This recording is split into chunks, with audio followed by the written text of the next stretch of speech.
तो हेलो भाइयों, आप सभी का स्वागत है मेरी एक और नई वीडियो में। तो आज हम बात करने वाले हैं जो अपनी कार को एक जगह क्यों खड़ा नहीं करना चाहिए, तो इसके बारे में बात करने वाले हैं। जैसे कि कई लोग क्या होते हैं कि जो अपनी कार को एक जगह पर ही खड़ी कर देते हैं कई दिनों तक। तो उसके बारे में बात करने वाले हैं कि कार को क्यों एक जगह पर खड़ा नहीं करना चाहिए, इससे हमारी कार को क्या नुकसान होता है, तो उसके बारे में बात करने वाले हैं। तो वीडियो शुरू करते हैं, वीडियो लास्ट तक जरूर देखना। तो मैं कुछ इन्फॉर्मेशन आज देने वाला हूँ आपको, तो यहीं से शुरू करते हैं। तो जैसे कि अपनी कार को कैसे खड़ी करते हैं हम, जैसे कि अब कहाँ से चला के लाए अपनी कार को, और फिर हमने क्या किया कि जो हैंड ब्रेक का फुल खींच के कुछ इस तरह फुल दम लगा के कुछ इस तरह, और जैसे ही अपनी कार को खड़ी कर दिया और चले गए 10-15 दिन के लिए। 10-15 दिन बाद आए आप और अपनी कार को जैसे हैंड ब्रेक को कुछ इस तरह निकाल के और चलाने लगे, तो आप देखोगे कि जो अपनी कार बहुत दब रही है। तो वो किस कारण से दब रही है, तो अब मैं बता देता हूँ कि वो जैसे कि हम अपनी कार को चला लेते हैं और जैसे ही जब हम अपनी जो हैंड ब्रेक है उसको फुल खींच देते हैं कुछ इस तरह, आप देख पा रहे फुल खींची हुई है। तो जो पीछे के जो अब हम हैंड ब्रेक को इंगेज करते हैं, तो जो हमारे जो चारों ब्रेक्स होते हैं जो आगे टायर से लॉक नहीं होते और सिर्फ पीछे के जो टायर्स है वही लॉक हो पाते हैं जो हैंड ब्रेक्स होते हैं। जबकि हम जो ब्रेक लगाते हैं अपनी कार में, जब हमारे जो चारों टायर्स है वही लॉक होते हैं। जैसे ब्रेक लगाते हैं चार टायर्स में ब्रेक लगते हैं, लेकिन जब हैंड ब्रेक को लगाते हैं तो सिर्फ जो पीछे टायर्स है वो ही लॉक होते हैं। तो क्या होता है जैसे कि हम अपनी कार को जो हैंड ब्रेक को फुल खींच के रख देते हैं 10-15 दिन के लिए, तब क्या होता है कि जो अपनी जो कार के जो पीछे टायर्स है वो लॉक हो जाते हैं। जैसे कि वो ब्रेक फुल इस तरह से खिंच जाते हैं, जैसे हम ब्रेक को प्रेस करते हैं तो कुछ इस तरह से खुलते हैं, तो वो अपनी जो जाम हो जाते हैं, जो पीछे ब्रेक होते हैं फुली कुछ इस तरह से खींचने में जाम हो जाते हैं, जिससे अपनी कार कई दिनों बाद जैसे ही हम चलाते हैं तो बहुत दबी दबी सी चलती है। तो आप ये बिल्कुल मत करना। आप क्या कर सकते हो, जो अपना जो गियर को फर्स्ट गियर में लगा सकते हो या रिवर्स गियर में लगा सकते हो, या फिर अपनी हैंड ब्रेक को बहुत 2-3 पॉइंट तक ही खींचना है, फुल जान लगा के नहीं खींचना है। तो आप इस बात का ध्यान रखना।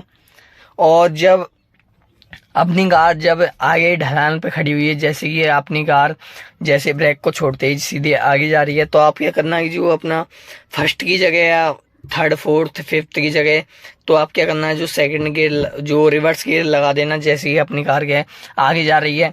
अगर अपनी कार जो ब्रेक को हटाते ही रिलीज करती है ब्रेक को तो पीछे जा रही है, तो क्या करना जो अपना जो फर्स्ट गियर को लगा देना, एंगेज कर देना फर्स्ट गियर को या सेकंड गियर को। तो आप इस चीज का ध्यान रखना। दिनों बाद जब हम कार को स्टार्ट करते हैं तो क्या होता है जो अपनी कार के जो जैसे कि हम कार को स्टार्ट करते हैं तो अपनी कार के जो आरपीएम होते हैं वो बढ़ जाते हैं। वो किस कारण से बढ़ते हैं तो मैं बता देता हूँ। वो जैसे कि हम अपनी कार को कई दिनों बाद स्टार्ट करते हैं तो वो इंजन की ऑयल होती है, वो पूरे इंजन में या पूरे तले में बैठ जाती है, इंजन को नीचे बैठ जाती है। जब जैसे कि हम कार को कई दिनों बाद स्टार्ट करते हैं तो वो आरपीएम ईसीयू होता है, जो हमारा कार में ईसीयू लगा होता है वो उसी कारण से बढ़ता है। जो ईसीयू है पूरा कार का दिमाग होता है, वो क्या करता है जो अपनी कार के आरपीएम को बढ़ा देता है, जिससे क्या होता है कि जो ऑयल है वो पूरे इंजन में सर्कुलेट हो जाए, जिससे जो अपना इंजन की लॉन्ग लाइफ बनी रहे ज्यादा दिनों तक।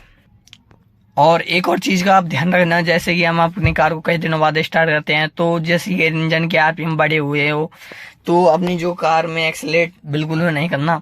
वो ऑटोमेटिकली जो आरपीएम है वो धीरे 1-2 मिनट में जो नीचे नॉर्मल आ जाएगी जो आरपीएम होते हैं वो।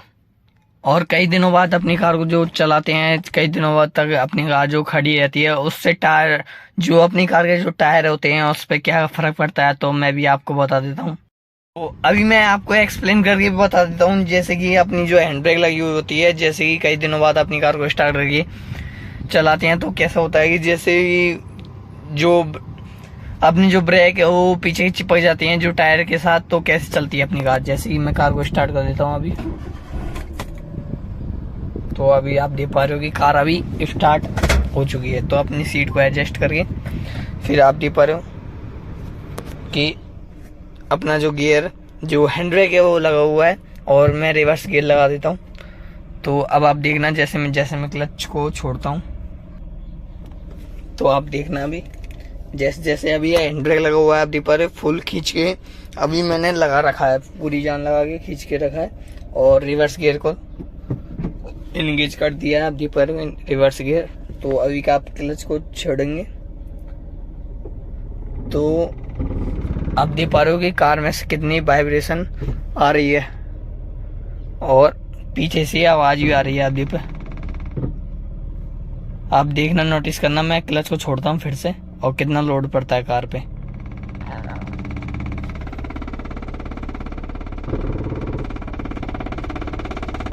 आप देख पा रहे हो कि जो कार में जो सीट है वो कितनी वाइब्रेशन कर रही है और पीछे से भी कितना लोड पड़ रहा है।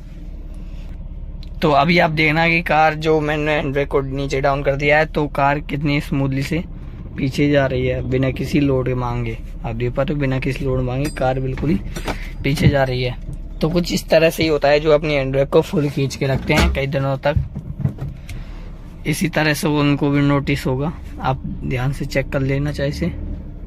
तो अब बात कर लेते हैं जो कार के टायर होता है उस पर क्या फ़र्क पड़ता है जब हम कार को कई दिनों के बाद चलाते हैं या कार कई दिनों तक खड़ी रहती है तो क्या फ़र्क पड़ता है। जो अपना जो टायर आप देख पा रहे हो कि ये कुछ इस तरह से गोल है। अभी जब अपनी कार जो कई दिनों तक रखी रहती है तो हमारी जो टायर है जो उसकी भी हवा निकलती रहती है और जो टायर है बिल्कुल ही स्ट्रेट हो जाता है। कई दिनों तक अपनी कार खड़ी रहती है तो जैसे कि यहाँ से तो बिल्कुल गोल है, यहाँ से बिल्कुल स्ट्रेट हो जाता है। तो आप ये गलती कभी मत करना। जैसे कि कई दिनों तक अपनी कार जो खड़ी है तो अपनी कार को हर 5-10 दिन में अपनी कार को थोड़ा थोड़ा हिला लिया करो कुछ इस आगे पीछे करके, जिससे क्या होगा जो अपनी कार का जो इंजन में ऑयल भी सर्कुलेट होती रहेगी जो और अपने जो टायर है वो भी एक जगह पर नहीं खड़े रहेंगे। और एक चीज का और ध्यान रखना, जैसे कि आप अपनी कार कई दिनों से बाद खड़ी होती है तो कई दिनों तक खड़ी होती है एक जगह पर तो क्या होता है जो अपनी कार की जो बैटरी है वो डाउन हो जाती है। डाउन किस चीज से होती है, जो अपनी कार में कई सारी एक्सेसरीज लगी होती है जैसे ये आफ्टर मार्केट एक्सेसरी लगी होती है, जो लाइट्स होती हैं एम्बियंट लाइट और कुछ चीजें होती है एम्पलीफायर जो उस कार के सीटे के नीचे लगे होते हैं। तो उन चीज वो अपनी जो कार की जो बैटरी है उसकी जो पावर है वो पूरी कंज्यूम कर लेती है, जिससे क्या है कि जो बैटरी होती है वो डाउन पड़ जाती है। तो इसका भी आप एक बात ध्यान रखना। तो आपकी जो ऐसा करने से अपनी कार को जो बेनिफिट मिलेगा और जो टायर है वो लॉन्ग टर्म में चलेंगे, सूखेंगे नहीं उनके रबड़। तो वीडियो यहीं पे ख़त्म करते हैं। तो मैंने इस वीडियो में आपको कई इन्फॉर्मेशन दी। तो अगर इन्फॉर्मेशन पसंद आए तो चैनल को सब्सक्राइब कर देना, वीडियो लाइक कर देना, कमेंट करना किसी टॉपिक पर वीडियो देखनी हो तो। वीडियो देखने के लिए धन्यवाद। Thanks for watching video.